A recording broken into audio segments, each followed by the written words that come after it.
Why do we study positional chess? Well, because from positional chess, from good positional chess, that is, stem tactics, the fun part of the game to many. Who should you look at when you're trying to improve your positional chess? Many say Anatoly Karpov. So we're going to showcase one of his games today, famously nicknamed the boa constrictor, because he would constrict his opponent's position, and then they would collapse.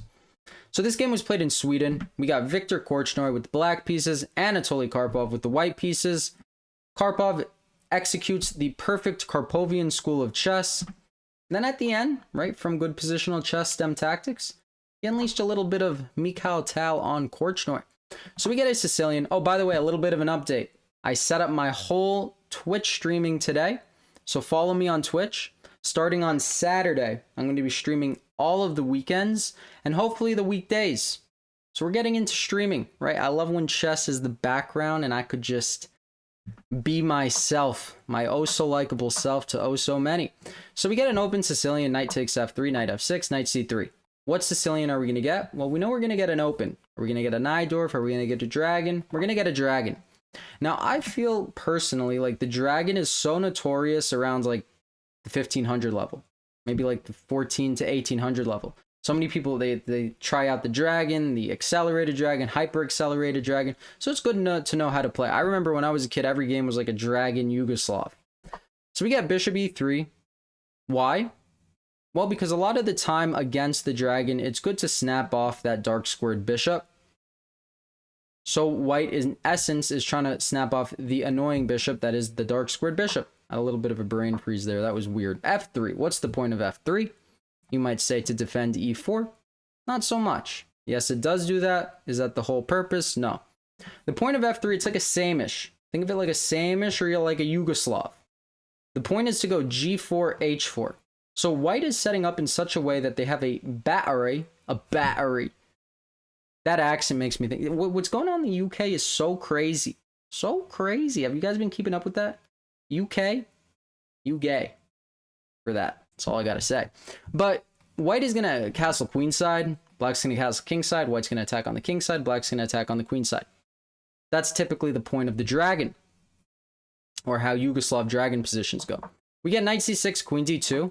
Black castles, and white goes bishop to c4, unleashing the light squared bishop.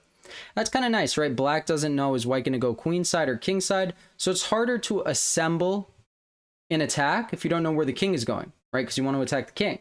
Like, it's like, whoop, whoop, which way am I going? You're going to set up an attack on this side, I'm going to castle this side, and vice versa. So it's a little bit of a psychological game. Bishop on c4, never forget it pins the f-pawn. So if your opponents ever go h6, just know that the g-pawn is not actually defended by the f-pawn because it's pinned. It's a good thing to know. See many students forget about that sometimes. Bishop to d7, developing. We get h4. Karpov's like, you know, I don't constrict that much. I'm not that much of a boa constrictor, right? Boa constrictor, I mean, it's a great nickname. It's just like an uncomfortable opponent, right? It's like a fat person sitting on you. Doesn't sound too comfortable. Not so much, right? A fat snake, a Westerner. So we got rook to c, perfect metaphor. Rook to c8, bishop to b3. This is preemptive thinking, right? You might be like, why not castle queenside? Well, the reason you don't castle queenside is because you lose a piece. Knight takes d4, the bishop is hanging. That's why preemptive thinking is necessary in chess. So we get bishop to b3, getting out of the way of a discovery before the discovery happens. Preemptive. We get knight to e5, jumping into the position. And now we get castles queenside. And this is the typical setup. White wants to crush over here. Black wants to crush over here. Things to be aware of playing white in this position. Never underestimate the strength of rook takes c3. When the queen can't take, of course. Right? Rook takes c3 is a great sacrifice. You give up an exchange, but you cripple white's pawn structure. This bishop can become a menace. This queen can very quickly also become a menace. So do beware of these types of sacrifices. Right? It's common for white to do against black to open up the king too in some positions. We get knight to c4. Okay, it's still book. It's just not so much approved nowadays because you don't want to give up the knight for the light squared bishop. And that's what happens in this position. Now, which pawn do you push? Do you push g4 or do you push h5? To the untrained eye, many people might say g4, and it's not a bad move at all. It's still book. What you need to be aware of in these positions is your attack can quickly fizzle out after the move h5 takes and knight takes. right? You open up their bishop, their rook is open, and their knight blockades your whole attack. Computer still loves it for white, but a lot of the times you do not want this as white. Your attack fizzles out. So for these reasons, Karpov goes h5. He extends with the h-pawn. What do you do? What do you do? Well, essentially, black has to take that with the knight, right? He can't cripple his fianchetto like that. Can't take with the pawn. And if he doesn't take it, he's going to get checkmated pretty soon. So we get knight takes h5, g4 coming with tempo.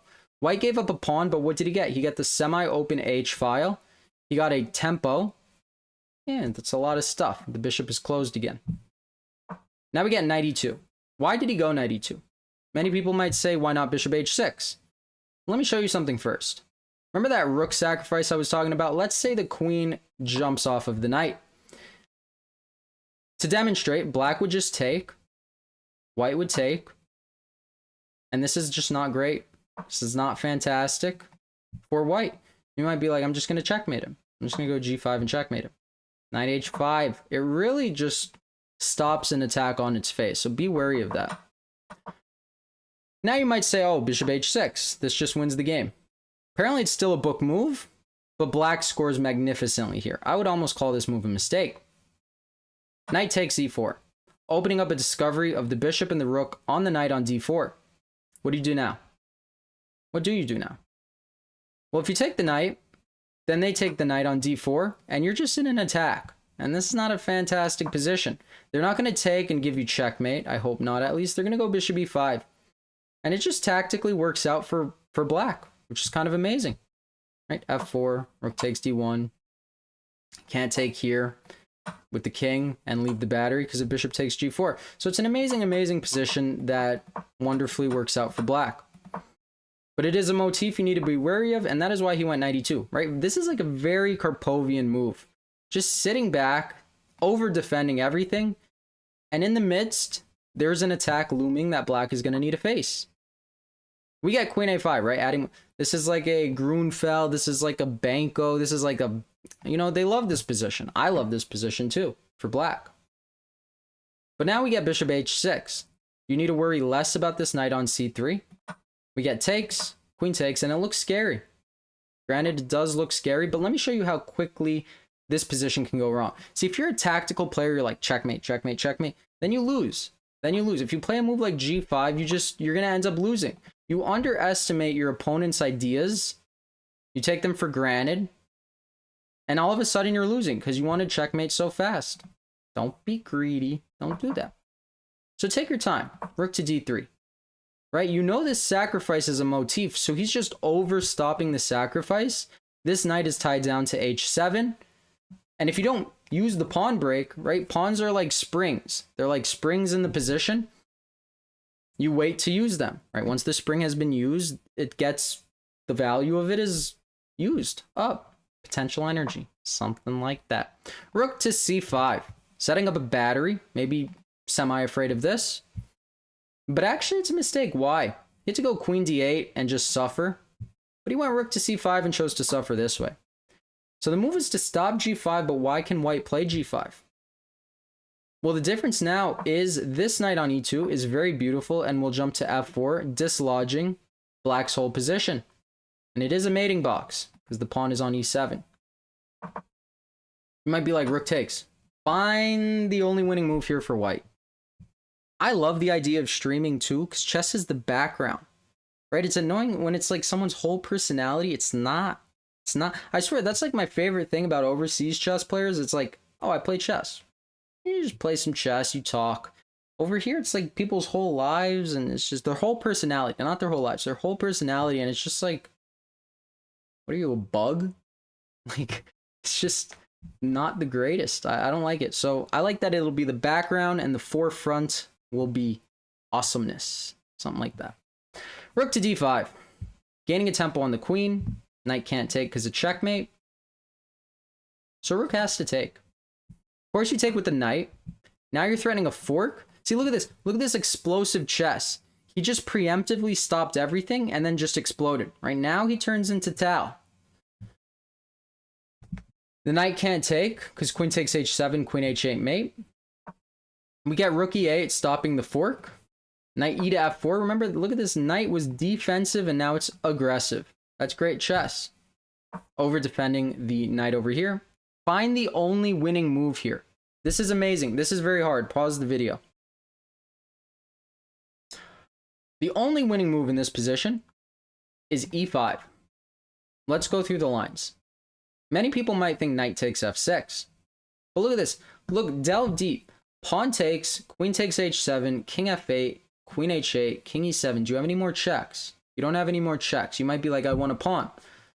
Did you note that you were down 2 pawns? Boom, boom, boom, boom, boom, boom. Black is winning. Just like that. And you could test your calculation. You can go that far. It might look tempting, but crush temptations. If there's no knockout, there's no knockout. Don't be like, oh, I'll find it when I get there. Not in these types of positions. No check, no check. What else? What else could you do? That's the only feasible move, I think. Right? You could be looking at these, but you can't checkmate with just a queen and a rook. The king is just going to escape.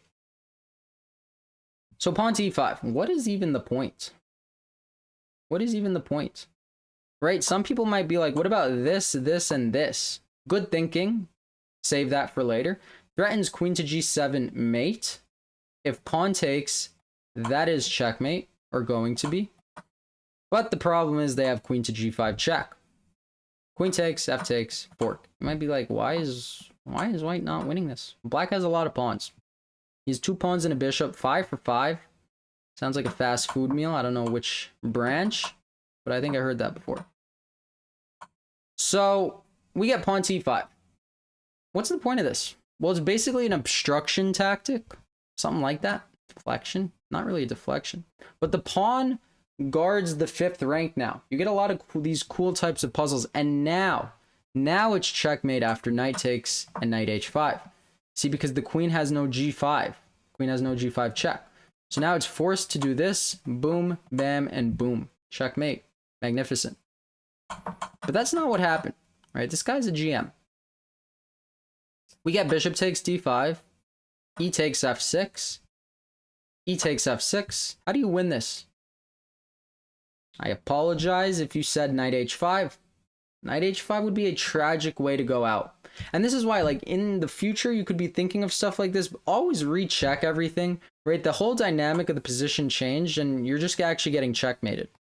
So that would be a big, big tragedy. Did Karpov see that? Yes, he did. He did indeed. We got queen takes, king f8, queen h8, and in this position, Korchnoi resigned. A fantastic position for you to play out against stockfish. I'm serious, give it a try, because the resulting position is going to be king e7, knight takes, queen takes, rook e1, queen e5, rook takes e5. Either pawn is going to take. Maybe this pawn is going to take. Win this position against stockfish. It's a great imbalance. A rook and 2 for a queen. Give it a go. See how easy or difficult it will be. But thank you as always for watching. I'm looking forward to streaming. Thank you as always for the support. See you guys next time. Peace. Boom.